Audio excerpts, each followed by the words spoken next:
telling your story in the United States, and it breaks my heart to say it, is a real act of courage. It does not go without risk. We at TSOS have always been really, really careful about people making sure that they own their narrative and they have the opportunity to recapture their own humanity as they tell that story. Since 2022, we did interview alongside first-year medical students at Georgetown 7 refugee doctors that we had connections with. And from once we learned what the barriers were for them getting back into healthcare practice, then we just felt compelled to start building solutions. You're listening to Across Archives, a space that highlights storytelling projects, archives, and oral histories that share the experiences of migrants, immigrants, internally displaced people, and refugees around the world. Here, we explore a wider community of storytellers, archivists, advocates, and scholars whose work inspires our own at the Refugee Archive. Together, these efforts bridge divides, build solidarity, and reshape how the record of displacement is remembered. I'm Christy, and today joining us on Across Archives is Kristen Smith Dayley and Brandi Kilmer from Their Story is Our Story, a nonprofit that collects and tells refugee stories that humanize the refugee experience for those who've been forcibly displaced. Kristen is the executive director, and Brandi, a senior director and co-founder of the Refugee Physicians Advocacy Coalition. Thank you so much for joining us today. Glad to be here. Thanks for having us.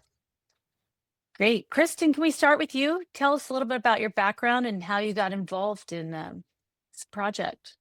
Sure. So I'm a corporate attorney, and in 2016 was alarmed at the way our national dialogue on immigration was changing.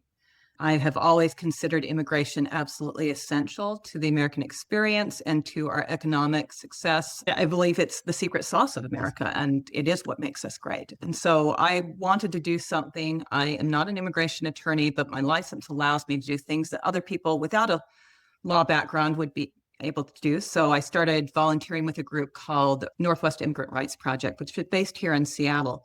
And I started representing asylum seekers. I still do that work because that is not a fast process, it turns out. But it is not hyperbole to say it changed my life, because the way I spend my time and the fact that I'm sitting here today all springs from that work. So I started working with those families. It changed my perspective. It opened my heart. In 2018, came across a book called Let Me Tell You My Story that a friend had recommended. It was published by this group, Their Story is Our Story. I knew nothing about it, but it was a beautiful book that had gorgeous photos and short stories and, first-person narrative that I thought, I got it for my children, really, because I wanted them to understand why I spent my spare time the way I did. And I loved it so much, I decided to send it to my family for Christmas. And a funny story is that my father had also found it, and he sent it to all of his children for Christmas. We had a little bit of a switching there. I was really intrigued by what the group did. And in 2019, I felt like I needed to do more, that there was more that needed to be done. And I had a few different leadership opportunities with different nonprofits. But I was intrigued about this group that I knew nothing about. And I kind of, for lack of a better way to put it, I just put it to the universe. And I said, I would love to know more about this group. And in September of that year, I came across a Facebook post asking if people could help with childcare for an English language class for Afghan women in the South Seattle area. We have a very high population of SIV recipients. Those are special immigrant visas for those who work with the military.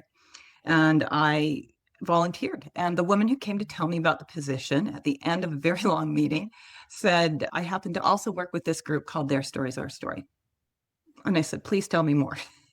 And 2 weeks later, I had about 11 people staying in my home from Their Story is Our Story to do story collection in Seattle. So as they say, the rest is history. I started advising the group at the end of 2019 just on legal matters. And in 2021, I became the executive director. It was meant to be. It was serendipity all over. I don't know if it was meant to be, but, be careful what you ask for. So. For sure. Brandi, tell us your story. How'd you get here? Yeah, I was living in Southern California in Orange County in 2016, and I had an Instagram connection with one of the founders of Their Story is Our Story, who was living in Germany at the time, and really explaining, she was then teaching refugees German and really understanding what their backgrounds, why they were fleeing Syria or Afghanistan or any number of African countries, and that they were crossing borders and carrying children and at gunpoint, really understanding why they were leaving. It was helpful to get her perspective. And then when there was a call from our general faith leaders to step into their story, to see what if their story were your story, and what might you do to help with the refugees in your area, I thought, although there surely aren't any refugees in Orange County, California, but the more I investigated, I saw that there were, and I was pricked by that message. And so I had a few hours opening each week that I could go and volunteer to teach English at a nonprofit. I'm not trained as an English teacher, but I'm an English speaker. And so I thought, okay, Thursday mornings, I can go and do this. And I started teaching a small group of, 8 individuals, 4 of whom were a family who had just arrived a month before from Iraq with varying levels of English. And that father was a heating and air conditioning and ventilation technician in Iraq. He had been a military translator as well. The more I understood what the hurdles that they had to overcome in order to become thriving members of our community, I wanted to help him get relicensed in HVAC. I wanted to help their daughter apply for the community college. I helped them get their driver's licenses, and so went beyond and had them over for dinner and all the things that maybe you should have a barrier with as a student teacher relationship, but I just really wanted to be their friends and have them be my friend. And so I ended up relocating from California in 2018 to the Washington, D.C. area. And that same founder who I was connected with on Instagram from Their Story is Our Story reached out to me and said, hey, there's quite a large refugee community in the Washington, D.C. area. Would you like to do some work for Their Story is Our Story from that area? And I thought, well, I'm kind of a newcomer here. I don't even have my own bearings. So how am I going to help somebody land here? But slowly, I just started making connections with different nonprofits, Catholic Charities, Diocese of Arlington, started ESL teaching there as well. And again, there's been a World Refugee Day celebration at the National Cathedral by all of the nonprofits in the area. That was quite large. I was able to get half of a table at a booth as Their Story is Our Story representative then, and started making connections with others in this space. And I just, just like Kristen described, you kind of just get deeper and deeper just because it's just such a worthwhile work. And it's not just the giving, it's the receiving in that work that I find it's really important to my own humanity to be connected with others who have different lived experience and different background to be able to broaden my own perspective. So I've gained so much from my work in this space. Christy, and if you That's can't awesome. tell, Brandi is a powerhouse. Just really, she makes things happen. I believe it. I want to hear more. I want to know more about your projects because you do more than just a story collection. You have a lot of projects you're working on. So can you tell me a little bit more about those current projects and some of the goals for the future? Like what's the North Star for Their Story is Our Story? Well, from here in Washington, D.C., again, there's a very large community of support organizations. And so that's been a fortunate thing that is very collaborative. And in 2020, I was able to make a connection with the Georgetown School of Medicine, who their first year cohort, the first year medical students, as part of their curriculum, they need to choose a community-based learning project any kind of project. It can be recently incarcerated. It can be educating young children on healthcare. And refugee health is one of those cohorts that I got connected with. Dr. Sarah Qureshi leads that is the faculty lead of those first-year medical students. So since 2020, we've been advising those first-year medical students on different health-related projects for refugee community.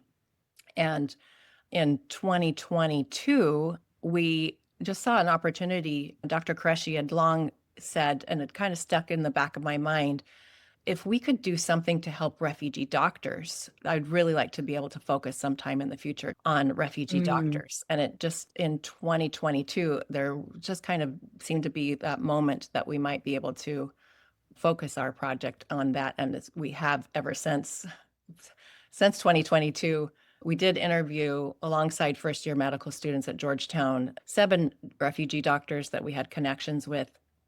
And once we learned what the barriers were for them getting back into healthcare practice, then we just felt compelled to start building solutions to that. That led us to testifying at state legislature and passing a law that helps refugee doctors who qualify under certain criteria be able to forego repeating residency and be able to have an alternative licensure pathway called a provisional license. It's inclusive of that, as well as, anybody who is just even trying to get in as a medical assistant or in an MRI tech in a moment in the US where we have a healthcare workforce crisis. It seems like a win-win to be able to re-employ these trained physicians who've been displaced from their homes into healthcare roles in our own communities.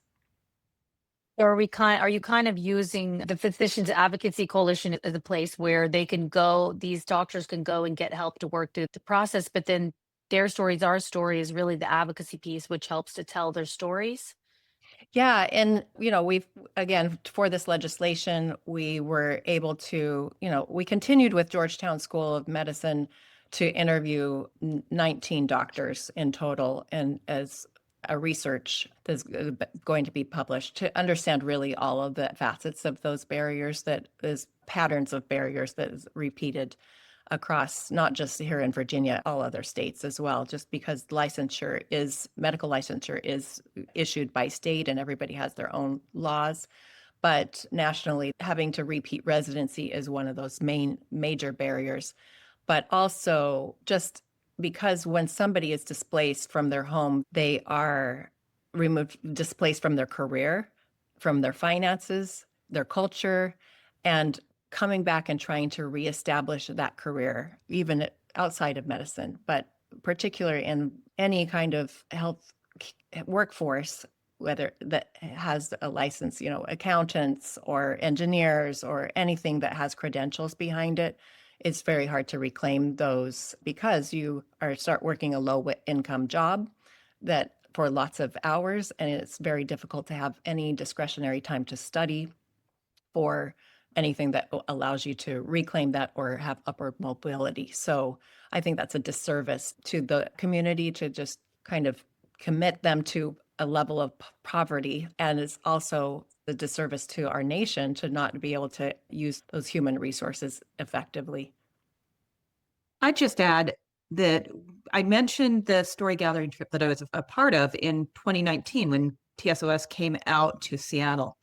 One of the places that we visited was Highline College, which is a community college south of where I live. We have a very large population of refugees that expands well beyond Afghans. Seattle has always been one of the hubs for welcoming refugees in the United States. And Highline College has a large population of refugees.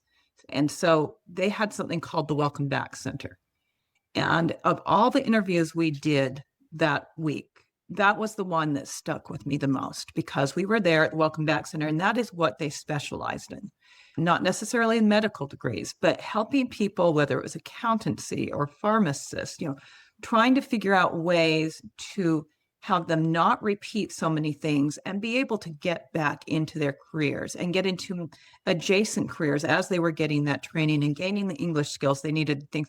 And what stuck with me the most about that conversation is one of the two women who headed up this Welcome Back Center said, when you come here, you don't have to give up your dreams. And there was something so powerful about that statement, because so many people, when they do, they give up everything. And the dreams are one of those things that goes.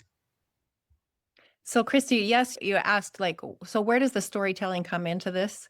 Yes, we were able to identify people who could help testify for passing legislation. Some of those international physicians who we'd heard their stories from were able to advocate for the group, as well as me as a representative who had heard 51 of their stories at that point, to be able to just tell the collective story. But the other part of this storytelling is, even before this, one of the refugees who had shared their story in a different context had said years later, "What has changed since I told you my story?" And so I feel a stewardship to do something. We're telling stories to move people to act. And so I feel a huge responsibility to do something that changes their future. We don't need to just allow them to come and be safe. That should not just be the ceiling of what we're going to do. We should help them thrive, because I don't believe that's a handout. I think it's a lift up, and it doesn't take away from anything. That I think it only contributes better to our community, and they want to contribute to our community. That's what drives me. And yeah, we are full-time volunteers. Some of us have day jobs, but what we're doing bleeds into a lot of our spare time. And people wonder why I and Kristen commit so much time to it. It's because their stories have motivated us to try to create something better. Yes. Yeah. And I love the point, what changes after they tell the story? That's a very good question. So, Kristen, do you want to tell me a little bit more about some of the other projects you're working on? I think, as I understand, storytelling changed after COVID, and then maybe you were working also on a documentary. No,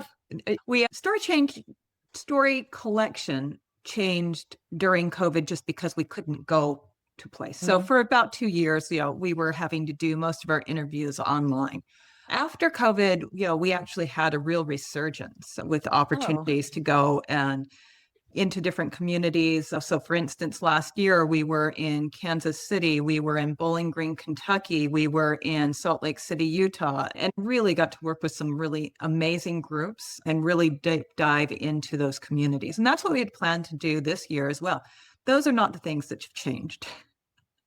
Our national stance towards immigration has completely changed. And as an attorney, I mean, it's such a fast-moving area that it is changing every day. It is highly complex. I do not believe that our politicians or our journalists understand, and I actually sadly believe they don't want to understand, all of the implications and how difficult it is to navigate this system. There's not one path. There's all kinds of different paths, all with their own traps and pitfalls. And so what we found after the administration changed is that all of these collaborations that we had been working on, we probably had at least a dozen organizations I was talking to prior to November of last year that were anxious to work on projects with us. Those all melted away overnight.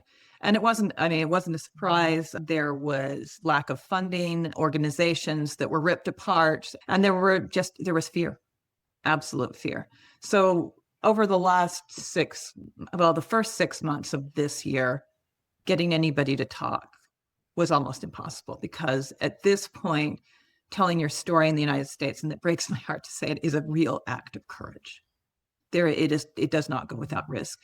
We at TSOS have always been really careful about people making sure that they own their narrative and they have the opportunity to recapture, their own humanity as they tell that story, rather than being forced to tell a specific story that you are required to tell to get through the immigration process.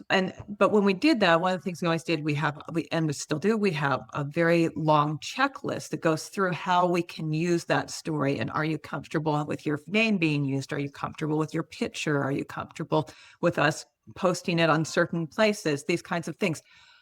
Before, most of those protections, there were some that were cultural, but most of those were because people were concerned about family and friends back in their home country. Today, we need those protections from their own government, from being here. That is a really hard thing. So what are we doing now that's different? People are starting to talk again, probably done, 4 interviews just in the last 30 days. And that's given that we weren't doing any for the first 6 months, that's a real ramp up. So, that is starting up again. But we're also looking at how can we use storytelling in a way to meet the moment. And meeting the moment, sadly, right now is not creating more welcoming communities, although that's what we want. It is meeting policies of detention and deportation. And so we're looking to find ways to change the narrative and also harness public opinion when people are disappeared from their communities. And so we have a new initiative that will be launching in January called the Story Shield Initiative. We actually have employed people for that. So because it is a project that will require dedicated time and very specific professional skills.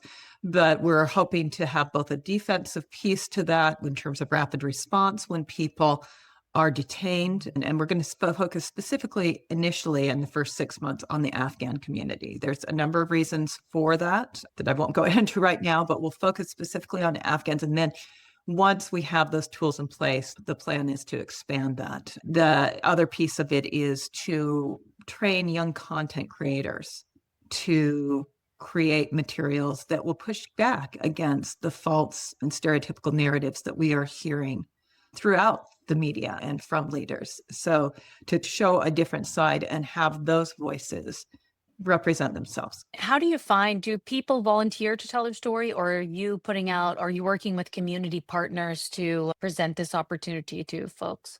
We work with a lot of nonprofits. Typically at this point, we partner with other organizations. There are some who come to us. So that is a piece of it. Some people will come to us and volunteer to tell their story, or individuals that we have relationships with. As you noted, you've talked to Robin, who helps run the Arizona Refugee Center.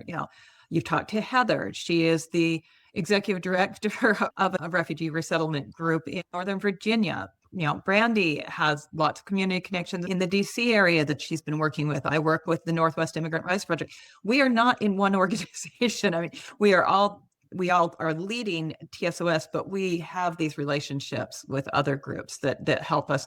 With this group, with the Story Shield Initiative, I can tell you that over the last 3-4 months, I have probably talked to a dozen nonprofits, and all of them, 100% of them are so anxious to help with this and be a part of it. So now those groups will have the relationships. It's really important to have personal relationship, trust. They're the ones who will find families and young people who want to participate in this. And then we will provide the tools and the training to do so. But is part of the fear that their status would be changed or revoked because some of the people you're talking to aren't here illegally? They are here with, different, under different, Almost, in terms of undocumented, that number has been very stable over the last several decades. And it's 10 to 11 million by all best estimates, undocumented people. This administration is creating undocumented people because they are revoking status across the board. So temporary protected status, humanitarian parole. See, all these different programs have just been ended or upended, and people's status has been taken away. We have now all kinds of policies to erase people's asylum applications, and void them. So yes. And what's the fear? Well, I'll give you an example. ICE has just signed a contract with Palantir to create a 24/7 dragnet of social media specifically to find information that they can detention and deportation. And no, they're not. If you follow any of this, they're not just going after undocumented. They're going after anyone who doesn't fit the profile that they think is American. Right. And Brandi, do you think that people with certain skills and abilities and special niches like doctors, nurses, dentists, skilled individuals, do you think they have a better chance of, lobbying for their positions? I don't believe so. I mean, I think it's indiscriminate. It's really based on status or perceived status. There are some people who, again, when they have come under any of these categories that Kristen has said, they have had work authorization, but some of them have been waiting for a green card for a very long time and are still waiting. And so when that becomes threatened, and it doesn't matter who that person is or how they've been contributing, then they're at risk. And when you're talking about any one of these countries returning back to war zones that are still not stable, that puts trepidation in anybody's heart. Particularly, I would say, and it is hard to put categorization on any of these countries and the dynamics there, but I do have a particular concern for women going back to Afghanistan. And those are people I know who some of them are still waiting for their green card. And not that a green card has been off the table, because those are also been on the table. So, but that they're daily wondering if they're going to be targeted. It's absolutely scary times, and it's good that you guys are able to continue your work and find partners, and the landscape will change. But on another front, there's another bit of battle going on, I think, that I've been following, which is, the data privacy. And you mentioned this dragnet that ICE had created, or, It's being through created, social yes. media being created. But that, along with just data security in general, and it is another issue, especially when it comes to anonymity and keeping someone's information private. What kind of conversations are you having over it with our story about this type of new front you're facing? Lots. What I'm most concerned, when we're talking rapid response to somebody who's been detained, the anonymity is is a secondary concern for most, because at that point you detain, the worst has happened, and you're trying to, corral community support for individuals. Although I'll tell you, for Afghans, it's still an issue, because they're also worried about the people back home, because they're persona non grata, because they worked against them. So that's really tricky. I'm not going to go into what we're thinking with the young content creators, because I don't want to jeopardize what we're planning. But yes, we've been talking a lot about how to use technology, best practices, so that people who are going to post can do so with as much protection as we can offer. That being said, Christy, this isn't a risk-free endeavor. And we also have to be upfront about that. And things will change. So we have to try to stay one step ahead as much as we can. Well, and I would say from the physicians advocacy side, as we're trying to pitch these candidates to healthcare employers, that becomes kind of, again, they need to put themselves forward. They need to take the risk in order to get a job. And we're hoping that the employers are to see the value in hiring them as a candidate. However, there's all these nuances with medical institutions or higher education institutions that it's taking some real bravery in order for those institutions to stand firm towards hiring these individuals and recognizing that they can fill these healthcare gaps that we have. Kristen, do you want to add something? No, I think. Okay. Now, so let's think about 2020 and beyond. Where do you envision your organization, and what spaces are you going to thrive in 2026? This pilot that we're doing for the Story Shield initiative is an 18-month pilot. And a lot of our energy at TSOS will be involved in that. So we have a very in-depth quarterly plan over the next 6 quarters to launch that, to expand it. I mean, I'll be honest, I hope that it won't be needed in this form, at some point, but we don't expect these policies to end anytime soon. So, our goal is to really make something that is effective, that people start to see, that starts to create noise, and some other, and hopefully a groundswell. I mean, that is the goal, is to train and to empower people to recapture their narrative in a way that can help change policy and public opinion, most of all. I think if there's one thing that's been really damaging is that so much misinformation about immigration over the last, many years at this point, but a really intense amount over the last 12 months has caused people who are even those who were empathetic and pro-immigration believe we don't have an immigration system. Like they really don't believe we do. It was all a mess. We didn't have anything.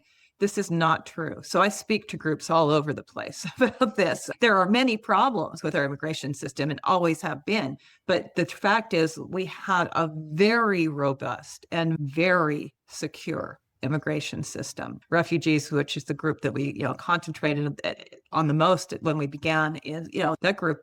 It can take 2 to 3 years once you're approved by UNHCR to have refugee status to get vetted by the United States. And 5 different governmental agencies are involved in that vetting. It would be hard to imagine a more secure process. So, I think we'll be spending a lot of time on the Story Shield initiative. We will also be working with other organizations that are ready to step back into the spotlight. For instance, one group that we've been doing interviews with and we're still continuing with is a group of graduate students from Afghanistan who have been resettled all over outside the United States as well. So some of those outside the United States interviews are actually easier right now.